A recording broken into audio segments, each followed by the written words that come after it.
The war seems to drag on forever. What's your scenario for an outcome or a solution for that war? How is it going to continue? Well, I think it's going to be a long war, and I think that the Russians will ultimately prevail.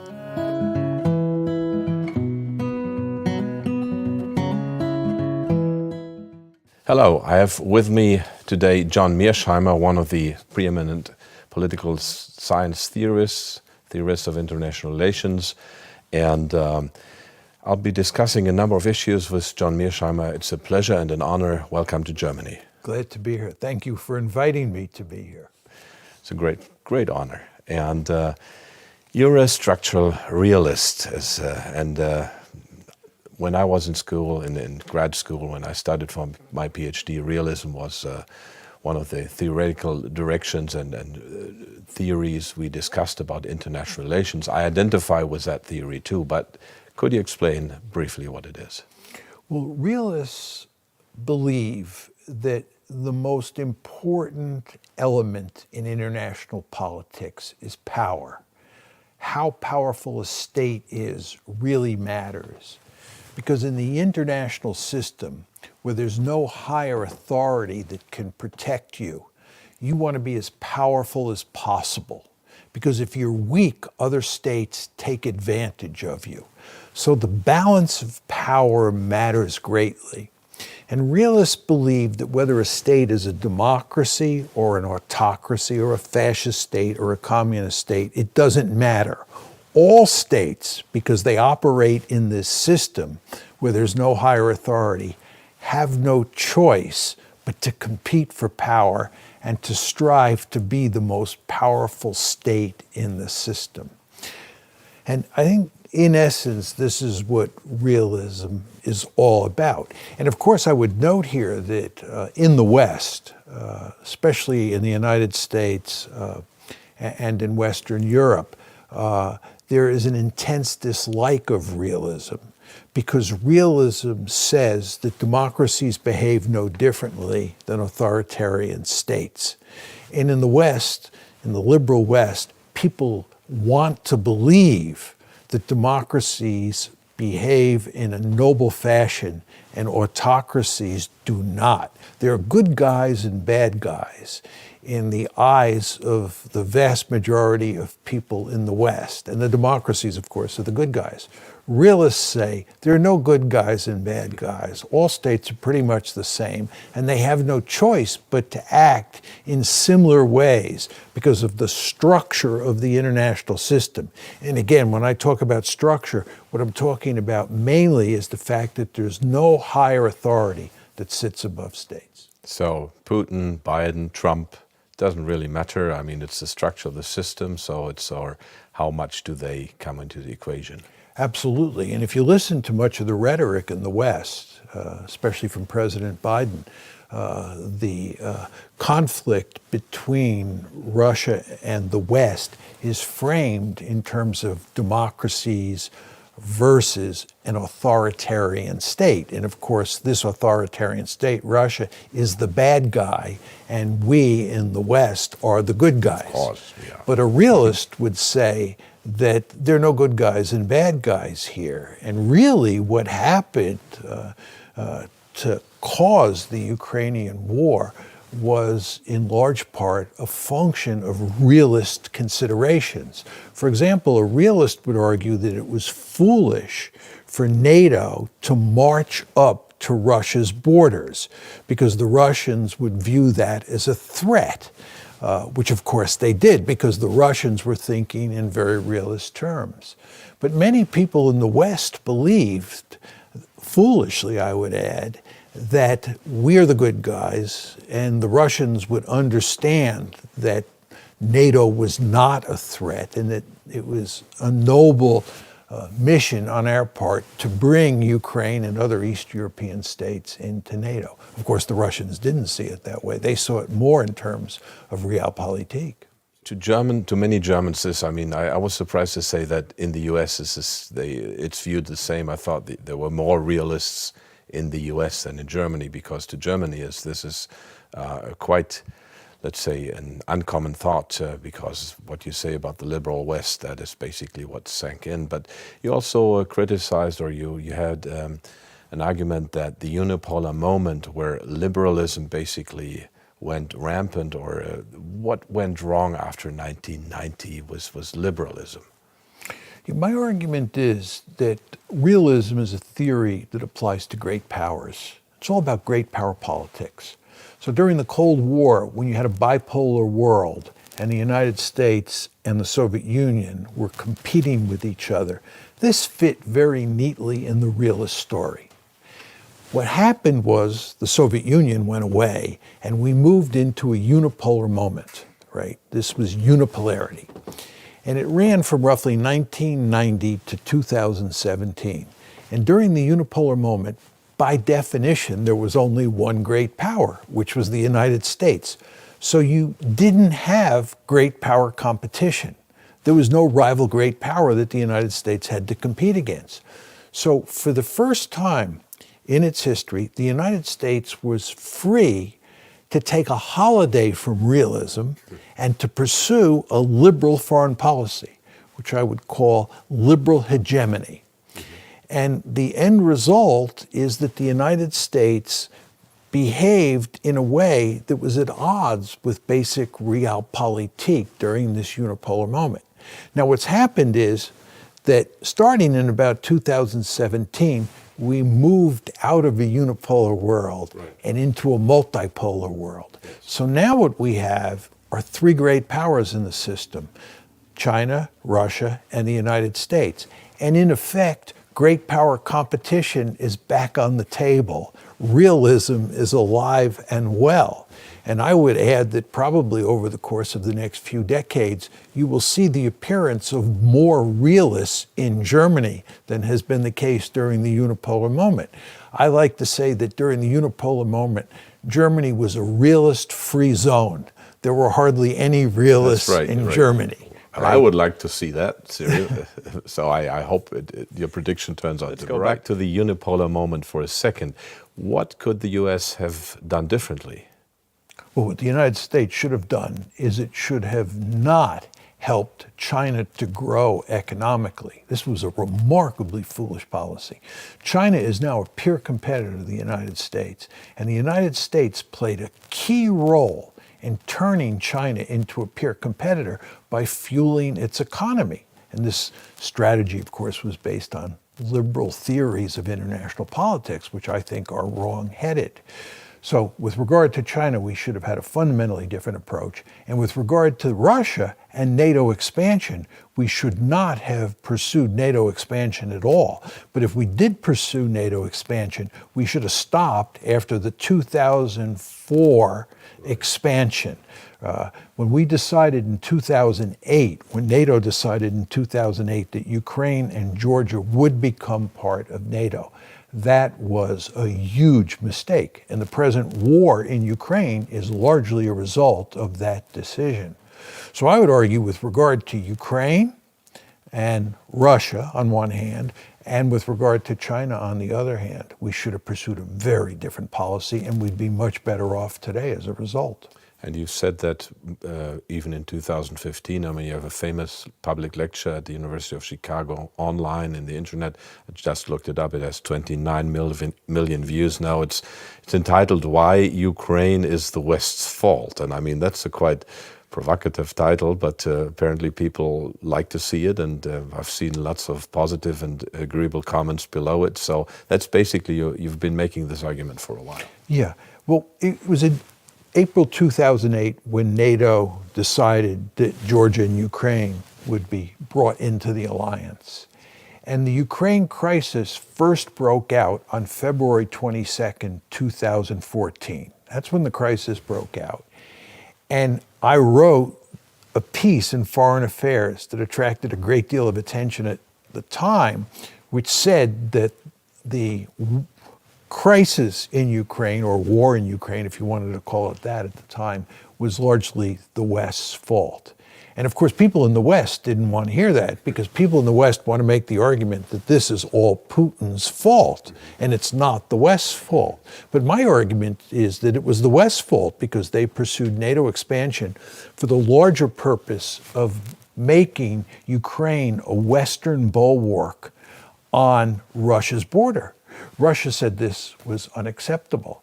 But anyway, I wrote that article in 2014, and then I was asked to give a talk to the University of Chicago alumni in 2015, a year later. And I chose that as a topic, and I gave this talk. To be honest, Max, I don't even remember giving the talk. I have no recollection of giving the talk. That's amazing for something that had such an impact. It's had such an impact. 29 million views. But it's maybe astonishing. because it just came natural to you and you just were expressing your natural thoughts. This is so clear to you that you didn't have to think about it a lot, because it's just so clear before your eyes that you forgot all about it, and then it went stratospheric. Yeah, well, I think once the war broke out in 2022, the present war broke out, I think people then were deeply interested in finding out what caused it. And I offered an alternative view to the mainstream. And I was one of the few people who offered that alternative view. So I think in that context, it's unsurprising that lots of people viewed this 2015 video and produced 29 million. It's clear what we could have done differently in the case of NATO expansion. I'm not so sure or clear about what we could have done differently about China, because in some ways, I mean, China's rise probably would have been delayed but not stopped. Or do you have a different view on that? I don't think it would have been stopped. I think there was no question they were going to rise. I think it would have been slowed down greatly. Mm-hmm. And I don't think they'd be anywhere near as powerful today as they are. And I think the United States would have been able to maintain a substantial gap in economic might and military might between itself and between China. And you mentioned that the American elites, or some part of the elites, profited from the rise of China, so there was some collaboration there, and they were all for, or many influential figures were for the rise of China. Oh yeah, it's really quite remarkable how many people thought that fueling the rise of China would lead to a more peaceful world. I mean, the idea was that as China grew economically and became more prosperous, and as China was integrated into more and more international institutions, like the World Trade Organization, which it joined in 2001, it would become a responsible stakeholder in the international system, because after all, it was benefiting greatly from being a part of this American-led international liberal order. And then, very importantly, as it grew prosperous and as it became a responsible stakeholder, China would become a liberal democracy. And of course, once it became a liberal democracy, it would be a peaceful state vis-a-vis all of these Western countries, and especially the United States, because democratic peace theory says if you have two liberal democracies, they won't fight each other. So ultimately, we would make this prosperous China a liberal democracy, and we would all live happily ever after. Now, a realist like me says this is crazy, right? If China becomes powerful, it's going to want to dominate Asia. It's going to want to challenge the United States. That's just the way international politics works, at least from a realist perspective. And I think if you look at the historical record, there's lots of reasons to believe that realism is a powerful theory. But people like me couldn't make that argument and get hardly anyone to accept it. And what you saw was that the elites, who really were close to the American elites, who were close to the Chinese elites, worked hand in hand to help China grow and make the argument that China would be a responsible stakeholder and a partner with the United States in producing a liberal, peaceful order. The question here uses the word responsible, which is the way probably an American policymaker would use it. It's the American definition of responsible. So clearly China has risen. Clearly China is a challenge to the American order. Clearly they step out of line here and there, but by and large, I mean, by expanding peacefully through the Belt and Road Initiative and so on, I would say they've acted, I mean, yes, they've challenged the order because they've risen in power, but they're not that irresponsible. That would be, depending how you define it. I think that's correct. I mean, I think the Chinese understand that they have a vested interest in changing the order somewhat, but not fundamentally undermining the order, at least for the time being. But the problem is that as China grows economically, the United States begins to get more and more fearful, right? Because all of that economic power can be translated into military power.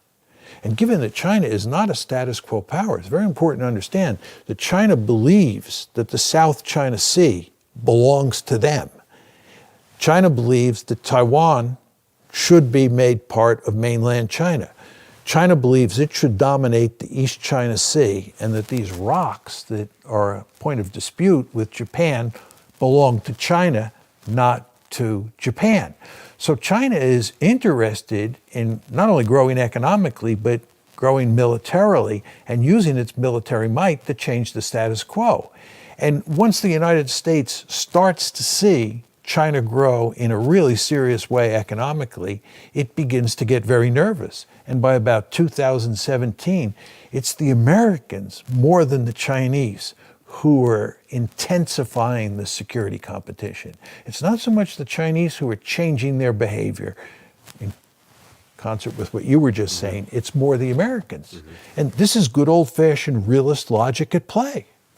You had a nice, came to me in that clarity just when you observed it to me in our conversations that, of course, Joe Biden made a huge 180-degree turn on China. I mean, the confrontation really was first explicitly mentioned by Trump in the Trump presidency, yes. But before that, Biden was all pro-China, and now... Yes.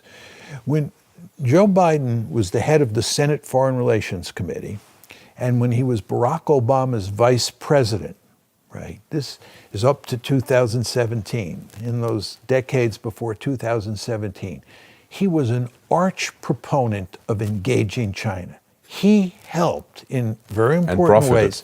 He profited, right, from promoting China's rise. When Trump comes in 2017, Trump fundamentally changes American policy towards China. He abandons engagement, explicitly abandons engagement, and he develops a hard-nosed containment policy toward China over his 4 years in the White House. Then Biden comes into the White House in January 2021. Some people expected that Biden would go back to the old policy of engagement.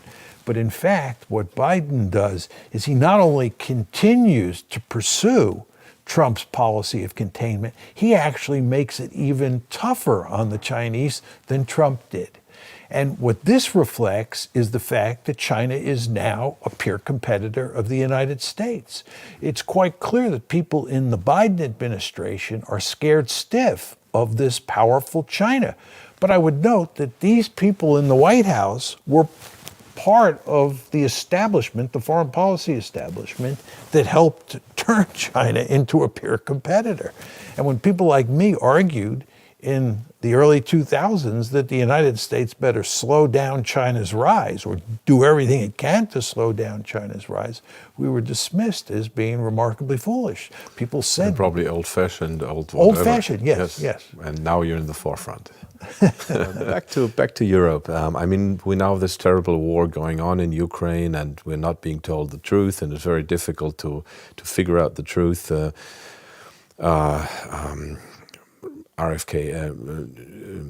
Jr. just came out. There's probably 300,000 Ukrainian casualties. I mean, much higher than we've been told, and the war seems to drag on forever. What's your scenario for an outcome or a solution for that war? How is it going to continue? Well, I think it's going to be a long war, and I think that the Russians will ultimately prevail. And I think they're not going to conquer Ukraine.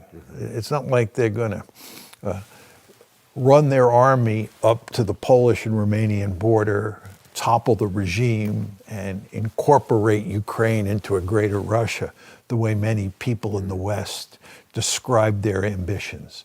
But what they're going to do is they're going to conquer a huge chunk of Ukrainian territory, and they're going to turn Ukraine into a dysfunctional rump state.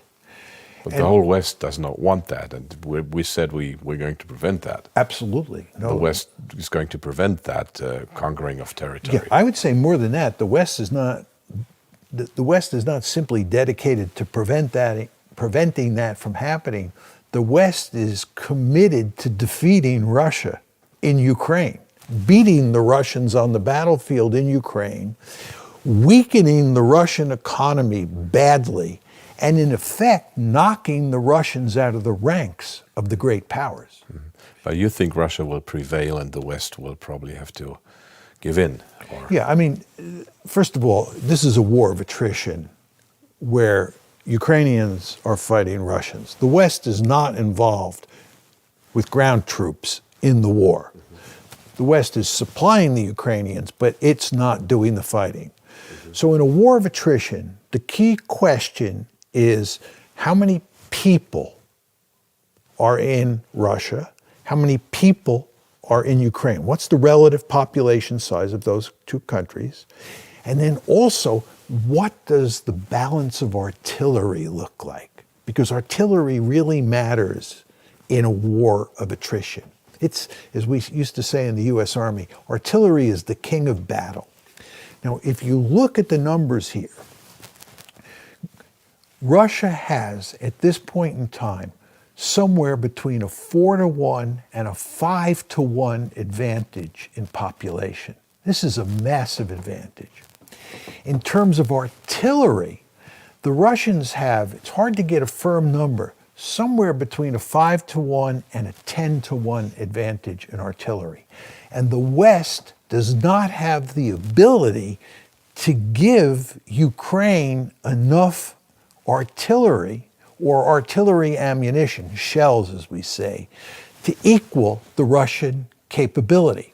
So the Russians greatly outnumber the Ukrainians in terms of population size, and they greatly outnumber the Ukrainians in terms of how much artillery each side has.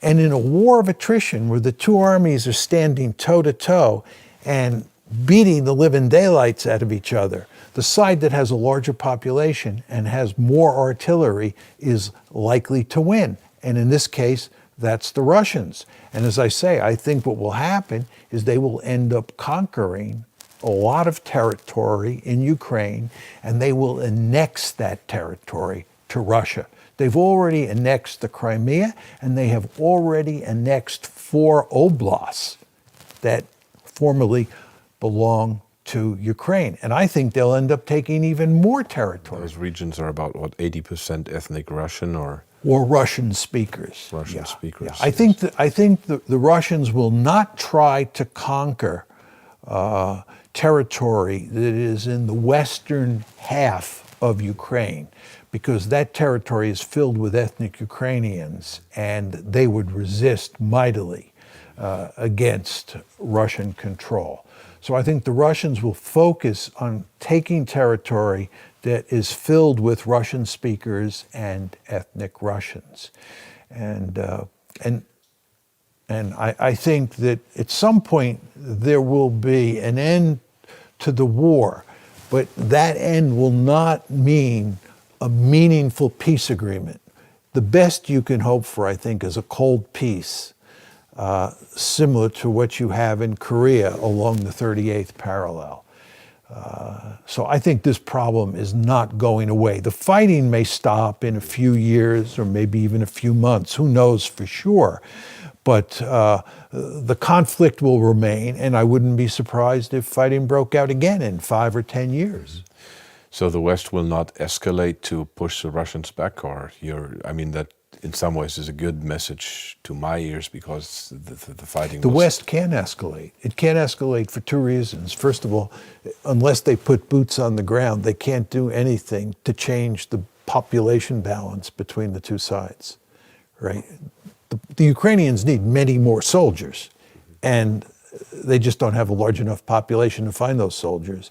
And furthermore, in terms of giving weaponry to the Ukrainians, the West doesn't have the weapons or the industrial capacity to produce those weapons at this point in time. They may have that in 2 or 3 or 5 years, but that's too late. So there's not much the West can do at this point in time to shift the balance in Ukraine's favor. Okay. I would just add one quick Right. point, Max. I think it's very important to understand that when the West first got into this war in early 2022, and it looked like the Ukrainians were doing very well on the battlefield, and we had initiated the sanctions. Right. I believe that people in the West felt that those sanctions would do enormous damage to the Russian economy, and that's what would allow the West plus the Ukrainians to win the war. In other words, the Ukrainians would do fine on the battlefield, but those economic sanctions would deliver a hammer blow to Russia, and that would allow us in the West to prevail. But the key here is that the sanctions didn't work as anticipated.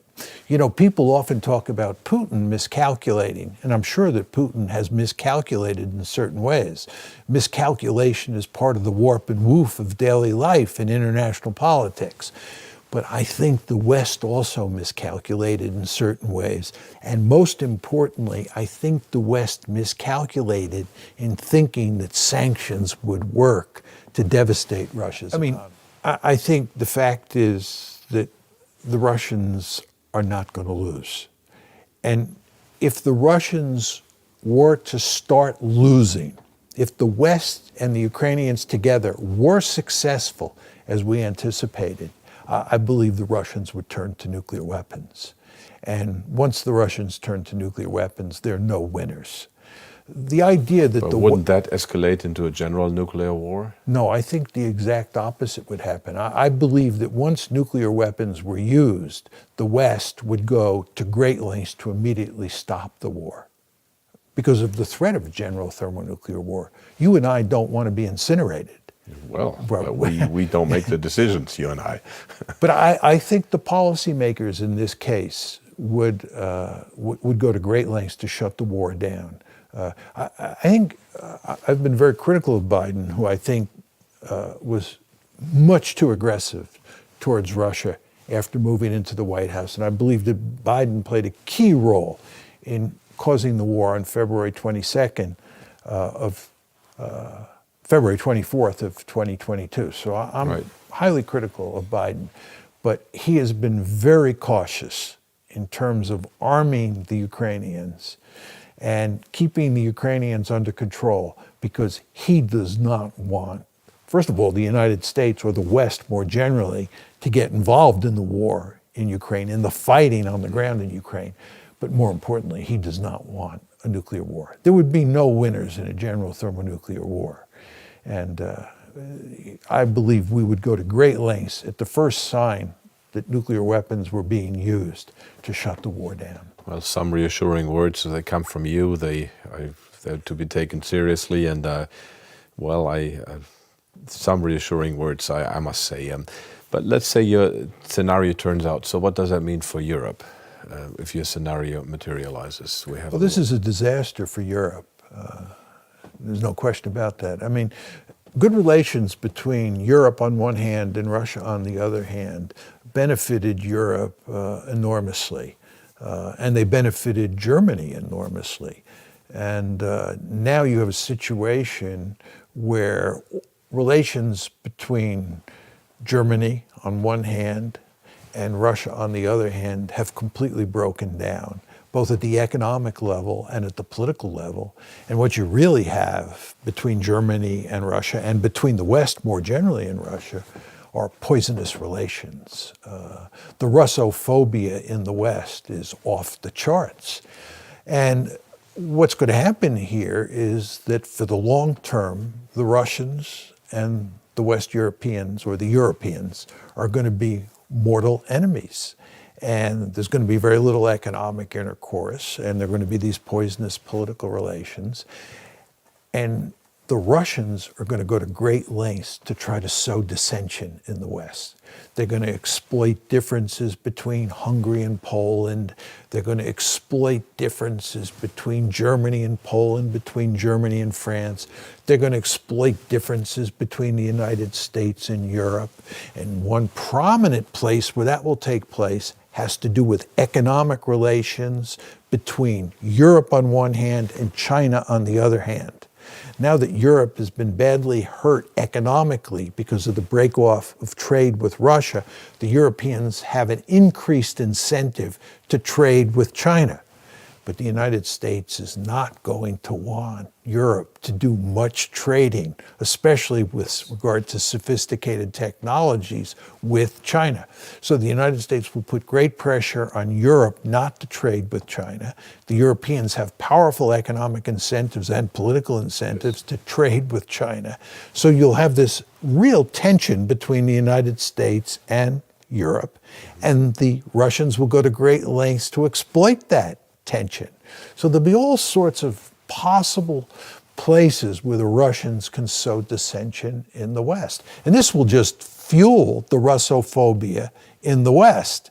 And the end result will be you'll have this conflictual relationship in Europe. At the same time, the war in Ukraine may still be going on.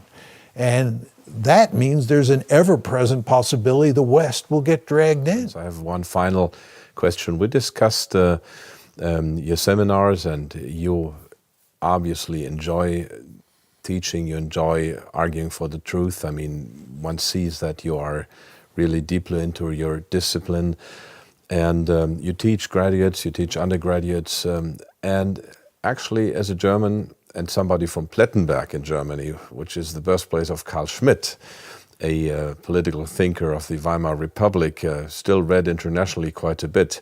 You mentioned that the concept of political by Carl Schmitt is actually one of the most popular, if not the most popular book in some of your seminars. How is that? Yeah, I teach a basic course on realism to graduate students and undergraduates. And, we read Hans Morgenthau, Thomas Hobbes, Machiavelli, and then some of the contemporary realists like Ken Waltz, myself, and so forth and so on. And on the syllabus, I have Carl Schmitt's The Concept of the Political, which is an important realist tract. And it turns out, much to my surprise, that of all the books on the syllabus, including my own book, The Tragedy of Great Power Politics, the book that attracts the most interest from the students is The Concept of the Political by Schmitt. Why is that? Why is that? Well, I think that Schmitt has a remarkably provocative set of arguments in the book that are not terribly well developed. Mm-hmm. And students like to focus on controversial arguments. They just find them interesting. You don't have to agree with Schmitt, but he's making a provocative argument. So the students find his arguments very interesting. The whole friend-enemy distinction is a very interesting concept for the students. And you want to understand here, I'm not pushing Schmitt on them. Mm-hmm. This is the students themselves who decide what they like and don't like. It's the students who focus on Schmidt's book in ways they don't with regard to almost all the other books. So they like the friend-enemy distinction. They like to think about it. But the other thing is that because the friend-enemy distinction is not terribly well developed, it gives the students lots of running room to discuss what it really means and what its consequences are for politics, and so forth and so on. Not everyone of the viewers will know what the friend-enemy distinction is, so maybe if I can elicit that from you for a second. Well, Schmidt's basic point is that politics is all about the friend-enemy distinction, right? That if you look at any society, and if you look at the international system, states have friends and they have enemies. Right? And politics revolves around the friend-enemy distinction. And if you were to ask, your average person in the United States, your average well-educated person in the United States, what politics is all about, they would probably say something along the lines of politics is all about who gets what, when, and where. Right? Mm-hmm. Right. Distribution of resources or something like this. Yes, exactly. Yes. They wouldn't say that politics is all about the friend-enemy distinction. In other words, dividing the world up into friends and enemies, and then thinking about how those friends and enemies interact. But that's Schmidt's definition.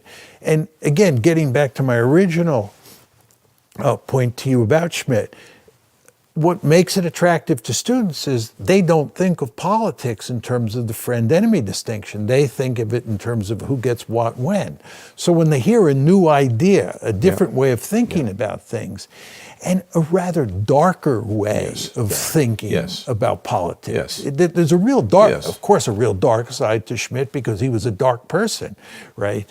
He joined the Nazi Party in the 1930s. So Schmidt is, in many ways a terrible human being, but he is a brilliant thinker, and he has written this brilliant book that makes a provocative argument that, again, students find attractive. And that's not to say that they become Schmittians. It's just that they engage with that book in ways that they don't engage with most other books. And this was utterly surprising to me at first, and to some extent still remains surprising. Final question. For Germany, there's a friend-enemy distinction, but should Germany also watch its friends more closely? Well, in the German case, its best friend in the world is the United States. Or at least most Germans think that its best friend in the world is the United States. And the Germans, in my opinion, have for too long had a tendency to follow Uncle Sam and do what Uncle Sam wants Germany to do. I think it would be in Germany's national interest, and I've argued this for a long time, to have a more independent foreign policy, and when it disagrees with the United States, to make that clear.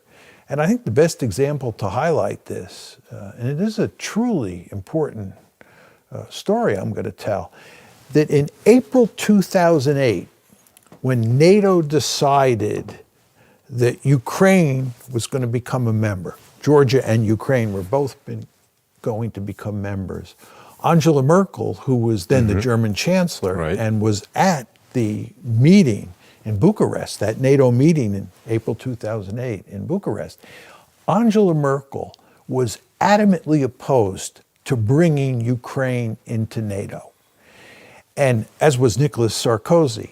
And Merkel later said that the reason she was opposed is that she understood that Putin would interpret it as a declaration of war.